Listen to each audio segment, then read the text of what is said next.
Eu tenho o prazer de apresentar hoje uma pessoa, uma mulher extraordinária, uma mulher de Deus, do nosso programa Reencontro, que, aliás, vai ao ar todos os sábados nesse horário. É um prazer tê-la como nosso telespectador. Mas é a professora Esmeralda de Oliveira Augusto, que eu tenho o prazer de ter hoje e conversar um pouquinho, né, Esmeralda? Amém. Bom dia. Louvado seja Deus. Bom dia, minha irmã. É um prazer, é um privilégio estar aqui no programa Reencontro, que já acompanhamos há tantos anos, né? Aprendemos a amar desde o tempo de seu esposo. E agora, louvado seja Deus, estamos aqui com a irmã. Pois Muito é, bom. prazer é todo meu. A professora Esmeralda sempre foi líder, aliás, ela teve uma mãe cristã, nasceu praticamente num lar cristão, Amém. né, Esmeralda? Então, Amém. a educação dela é toda baseada na ética da palavra de Deus, nos valores morais que a Bíblia ensina, não é? A professora Esmeralda é funcionária pública aposentada e ela agora tem o tempo integral para se dedicar à obra de Deus. E olha, Louvado vejam seja só, Deus. ela sempre foi líder como jovenzinha já, ali nas igrejas batistas da Baixada Fluminense aqui no Rio de Janeiro. Ela sempre foi líder, como eu falei, e eu a conheci assim, de vista, vamos dizer, né, Esmeralda? Nosso conhecimento chegou depois da sua eleição, que nós vamos falar daqui a pouquinho.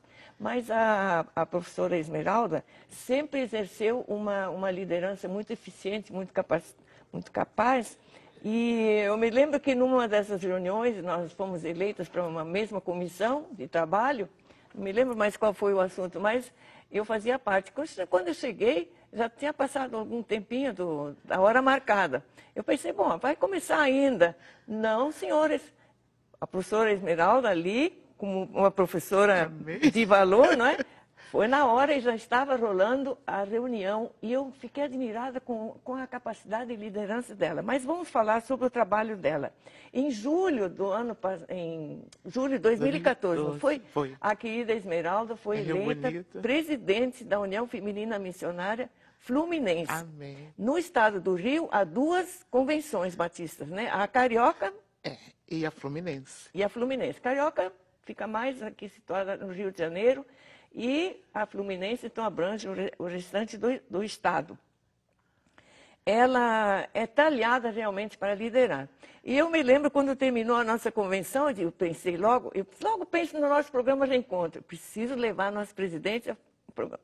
Mas como a reunião foi lá em Rio Bonito, a Assembleia, né? E era a mulher para tudo que é canto, mulheres, né? 3.000 mulheres. 3.000 mulheres ali reunidas.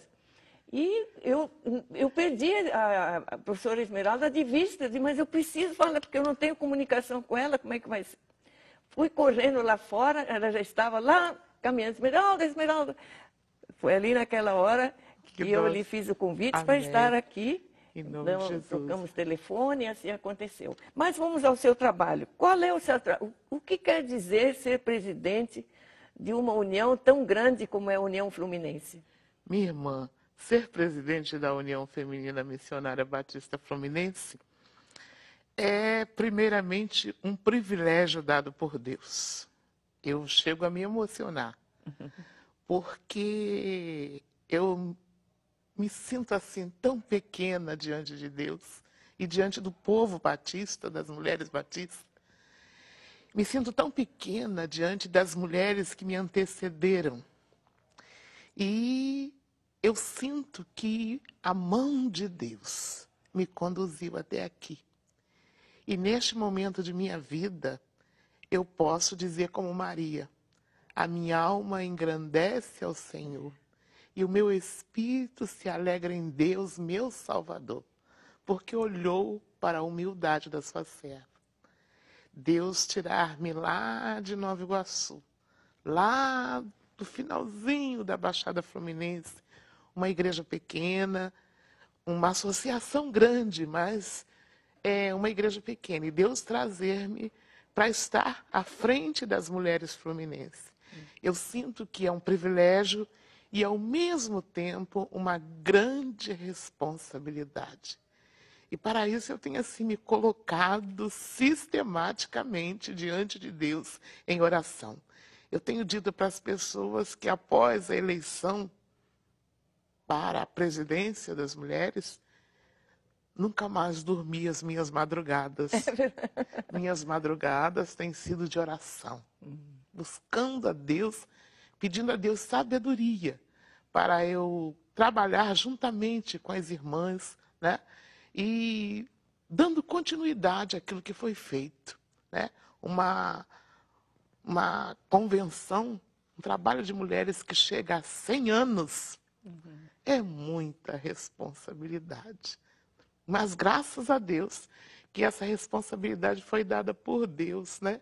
E aí eu tenho certeza que Ele me guiará pela mão, juntamente com as irmãs que estão aí, né, me ajudando, me orientando, graças a Deus. É exatamente o que eu falei, que a vida da professora Esmeralda transmite a gente assim o amor, né, que ela tem a Deus e a sua obra, o seu trabalho, não é?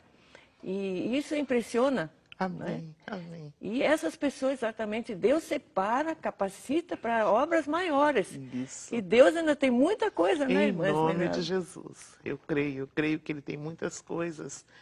E quando olho para a minha vida, né, para a minha família, vejo que Deus tem trabalhado assim em nós de uma maneira muito especial. Deus não nos deu riqueza, mas Deus nos derramou a sua graça, né? E eu tenho contado com esta graça para fazer a vontade do Senhor, e tanto em minha igreja, em minha família, em minha igreja, na comunidade. Graças a Deus, a gente tem trabalhado, evangelizado, discipulado pessoas, e eu sinto que tudo isso é a mão de Deus nos guiando, né? E aí Deus nos dá esse privilégio de chegar até aqui. E além disso, a irmã trabalha na igreja, como sempre trabalhou, né? Graças a Deus. Trabalha graças a Deus. Eu amo o trabalho do Senhor e sinto que preciso melhorar cada dia, mas Deus me colocou naquele lugar, naquela igreja, e graças a Deus o trabalho de minha igreja começou na varanda de minha casa. Olha só, tá vendo? É isso que eu estou O dizendo. trabalho de minha igreja começou na varanda de minha casa, e há 58 anos, esta igreja, né, está ali naquele bairro, e eu, há 57 anos, por aí, eu estou membro desta igreja. Que maravilha. Né? Parabéns, irmã Esmeralda. A professora Esmeralda, além desses cargos, desse trabalho todo, essa vida maravilhosa, ela também é pregadora. Ela aceita convites para pregar. Ela pregou na minha igreja, a Igreja Batista Memorial, em Niterói, aqui no Rio de Janeiro, e foi tão amada pelas mulheres, ficaram encantadas e querem que a irmã volte, né? Vamos combinar isso um dia, então. Isso. Mas a professora Esmeralda teria uma mensagem para terminar o nosso programa? O que a senhora tem no coração para as mulheres que estão nos ouvindo? Minha irmã, a mensagem que eu gostaria de deixar para as mulheres é que é tempo de nós ganharmos almas. Nós precisamos, como mulheres, não somente as mulheres fluminenses, mas as mulheres do Brasil e, quiçá, do mundo, é tempo de ganharmos outras mulheres para Cristo. Não podemos mais perder tempo. Não podemos brincar. Agora é ganhar ou ganhar, em nome de Jesus. E é urgente, não é? Urgente. Urgente. A palavra de Deus diz, quem ganha almas, sábio é. Então, ela é uma mulher sábia, ela ganha almas para Cristo. Mas Reencontro tem mais. Não desligue ainda, porque Reencontro continua.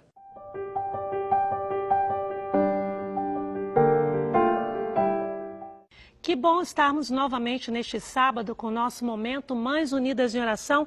E eu quero enviar um abraço para a irmã Adelaide Jacó de Matos, ali de Dourados, no Mato Grosso do Sul. Isso mesmo. E também a Escola Municipal Joaquim Murtinho, que também está na Rede Mundial de Oração. E aqui nós temos o nosso livreto escrito na língua da Romênia. Olha só que maravilha, nós temos o nosso livreto também ali para aquele país. E 55 idiomas até agora é que nós temos os nossos livros traduzidos, entre idiomas e dialetos, né? Dizendo bem também aqueles dialetos da África. E Deus tem alcançado milhares de mães. E nós queremos agradecer a vocês que participam conosco do ministério no Brasil. Nós sabemos que Deus tem feito uma obra tremenda na vida de nossos filhos e nós recebemos um e-mail essa semana que entristeceu muito o nosso coração, de uma menina que estava no 2º ano da Faculdade de Engenharia Civil e ela foi para o encontro com os colegas de classe e lá na ida os colegas tinham bebido e na volta para casa o carro bateu e ela veio a falecer. Eles foram no encontro lá da escola e, como nós temos falado às vezes aqui, a mãe fala para os filhos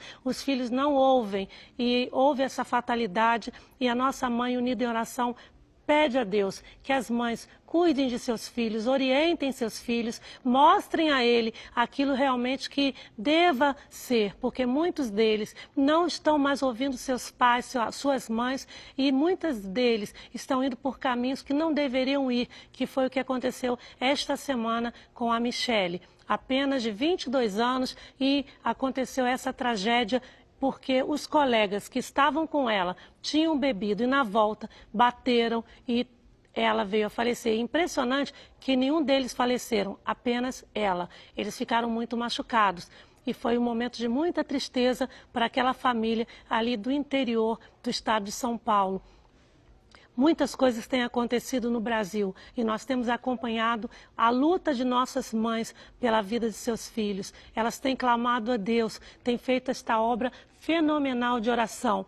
E nós não nos cansamos de falar aqui que quem faz a obra é o Senhor Jesus. Nós somos instrumento nas mãos dele, mas ele esquadrinha nossos corações para ver se realmente nós estamos colocando a nossa vida no altar dele. E você, mãe, não é diferente. Entre em contato conosco, você não está sozinha, você tem um ministério que tem dado todo o suporte às mães que estão precisando, porque quando uma mãe entra e participa de um grupo e ela forma seu grupo, ela começa a ter força, porque o Senhor Jesus falou, onde estiver 2 ou 3 reunidos em meu nome. Por isso que o ministério trabalha com grupos pequenos, de no máximo 4 mães. Pode ser onde for que você achar que possa se reunir, ali o nosso Deus estará com você. Entre em contato conosco, nosso site, nosso e-mail, contato@mãesunidasdeoração.org. Ali no nosso site você vai encontrar nosso endereço, telefone. Entre em contato, nós estaremos esperando você, porque Mães Unidas em Oração, filhos protegidos. Todo filho precisa de uma mãe que ora. Você já orou pelo seu filho hoje? Que o Senhor nos abençoe. Amém.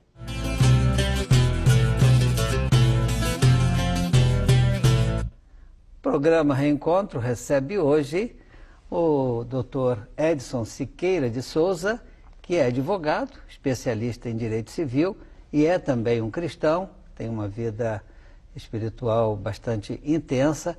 E é, doutor Edson, uma alegria muito grande recebê-lo no nosso programa e principalmente no bloco Justiça e Educação. E hoje vamos falar um pouco mais sobre justiça, embora essas duas expressões estejam intimamente interligadas. Sim, para mim é uma grande alegria estar aqui. Também assisto quando posso ao programa, porque eu sei que tem uma repercussão nacional. E nesse momento é uma alegria estar com o senhor. É um programa que está no ar há 46 anos, né? Então, realmente é uma bandeira dos evangélicos brasileiros, o programa Reencontro, e aqui na Rede Brasil, né, com a capacidade de atingir todo o nosso país, realmente é algo que é impressionante. E eu gostaria de ouvir um pouco sobre a sua vida, a sua formação cultural, sua formação educacional, por que o senhor escolheu direito, como o senhor chegou a isso, o que o senhor faz hoje? Eu acho que como todo jovem, hoje, os jovens procuram um caminho. E eu, na época, tive uma visão do direito para que eu pudesse desenvolver questões de vocação e também para ajudar o próximo. E percebi que, num dado momento, quando comecei na Justiça, trabalhando, inclusive auxiliando como conciliador na 3ª Vara de Família, que as situações simples que podiam ser resolvidas de uma forma direcionada tinham necessidade da intervenção da justiça porque faltava o diálogo. Então, o operador do direito traz esse diálogo, traz essa possibilidade de abrir caminhos. E aí, como advogado, naquele momento também como conciliador, em determinadas situações eu até fui abordado na rua, quando uma pessoa me chamou e disse, olha, o senhor lembra de mim? E eu percebi uma gratidão no rosto da pessoa, eu fiquei, não lembro da senhora. Eu sou aquela pessoa, assim, de uma audiência, que eu não lembrava, e ela naquele momento falou, olha, eu pude retornar, restabelecer meu casamento, e hoje estou morando em Cabo Frio, e, na verdade, estou grávida agora, e estou muito feliz pelaquela atitude de ter dado um tempo para que o casal decidisse. A sua atuação como conciliador foi primordial para que eles refletissem sobre a caminhada, a dificuldade do Percebi divórcio. que ainda havia sentimento. Então, o operador do direito ele tem que ter a sensibilidade e a visão de cada causa. E como advogado nós temos essa oportunidade. Eu tenho entrevistado vários advogados e eles sempre ressaltam esse aspecto pro bono da advocacia, né? Aqueles que são vocacionados e são úteis no momento em que pessoas que não podem, e às vezes a defensoria também não tem condições de fornecer profissionais para todos, né? Então a defensoria não tem condições, a pessoa não pode pagar um advogado e muitos advogados trabalham gratuitamente em muitas causas. Nossas homenagens aos advogados nesse aspecto. Mas o senhor foi também juiz de paz, né? Eu até gostaria de ouvir um pouco sobre a sua experiência nessa área. Também uma segunda etapa onde eu pude exercer um cargo honorífico do tribunal, onde eu aprendi muito também e também citando uma outra experiência, eu dentro de várias cerimônias, eu observei duas pessoas já de uma certa idade e é interessante, eu observei um brilho nos olhos e eu perguntei, por que vocês estão com essa idade e com essa alegria?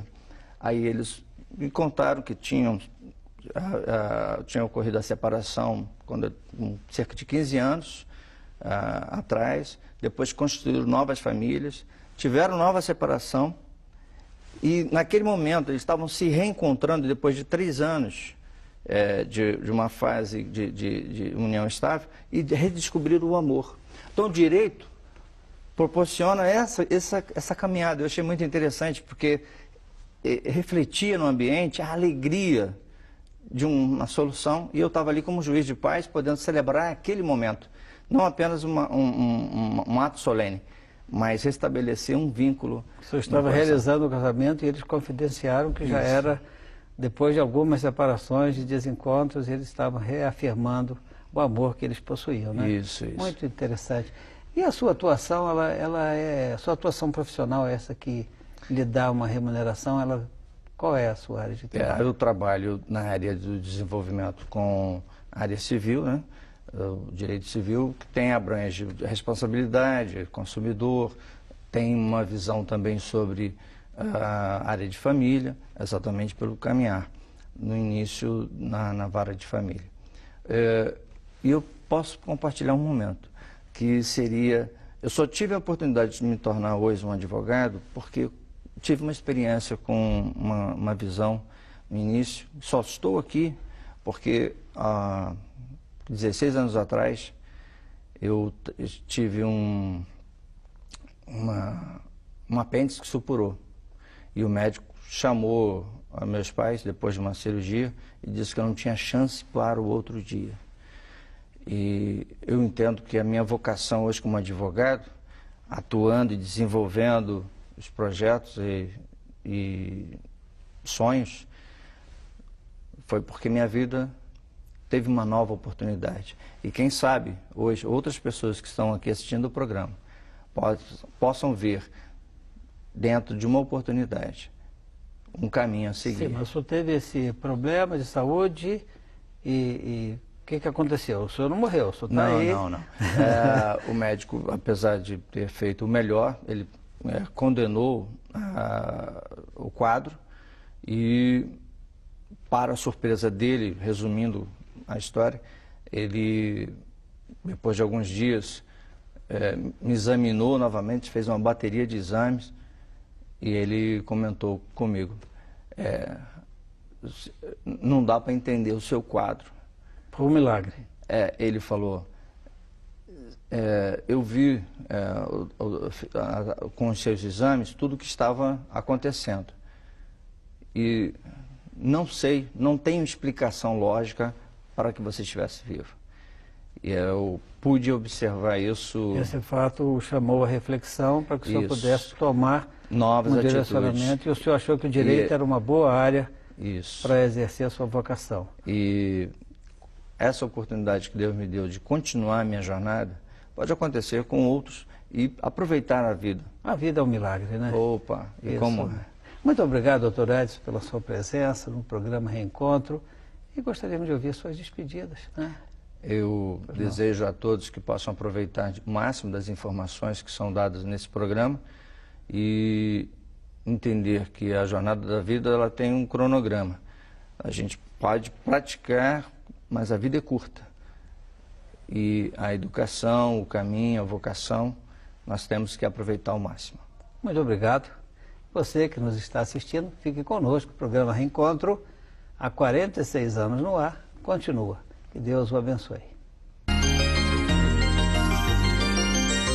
Que privilégio Deus me tem dado de estar aqui no Reencontro, trabalhando os 66 livros da Bíblia. Tivemos o privilégio de tratar dos 5 primeiros livros da lei, depois dos 12 livros históricos, e hoje estamos terminando o 5º livro poético, que é o livro de Cantares, de Cântico de Cânticos, o livro de Salomão. Nós agradecemos a Deus a salvação que Ele nos deu, a você e a mim, e a doação desse livro, que é o nosso vade-mecum, a nossa cartilha, o nosso manual de conduta, de ética, de aprendizado, é o livro dos livros, livros que você lê sempre, ele é sempre novo. Desde criança cultivo o hábito de leitura e já li, diria, centenas ou milhares de livros nessa minha vida de 73 anos. Mas esse aqui é o único livro que você lê, lê e lê, e ele é sempre novo, porque é vivo. Deus é o autor desse livro e Deus está nele, é a palavra de Deus. Desde o momento em que ele escreveu naquela tábua de pedra para Moisés, lá no alto do monte, ele cuidou para que em um espaço de mais ou menos 1.300 anos, esse livro fosse produzido e entregue a nós, a humanidade, como um manual de conduta de Deus. Estamos fechando, então, os livros poéticos. Jó, Salmos, Provérbios, Eclesiastes e Cântico de Cânticos. Esse livro de Salomão, o livro da fidelidade, é um livro que precisa ser lido tendo em mente o capítulo 13 da primeira carta de Paulo aos Coríntios, o livro do amor, o cântico do amor. Aquilo que permanece o amor, permanece a graça, permanece a esperança. Esse livro aqui precisa estar relacionado sempre quando nós lemos com o verdadeiro amor. No grego, há 5 palavras gregas, há 5 palavras expressando os vários matizes do amor. O storge, que é aquele amor da união sexual entre os seres humanos. O amor eros, que é o amor romântico, não de erótico, mas de romantismo, de carinho, de afeição. O amor storge, que é de família, o amor da família em si. Epithemia, o amor sexual. O amor eros, o amor de paixão. O amor storge, que é o amor familiar. O amor fraterno, ou filia, que é o amor fraternal com que devemos amar todos os seres humanos, e o amor ágape, que é o amor de Deus. Esse livro aqui está tratando do primeiro, mas mostrando o que deve existir no amor mais profundo, o amor ágape, o amor de Deus, o amor sem par.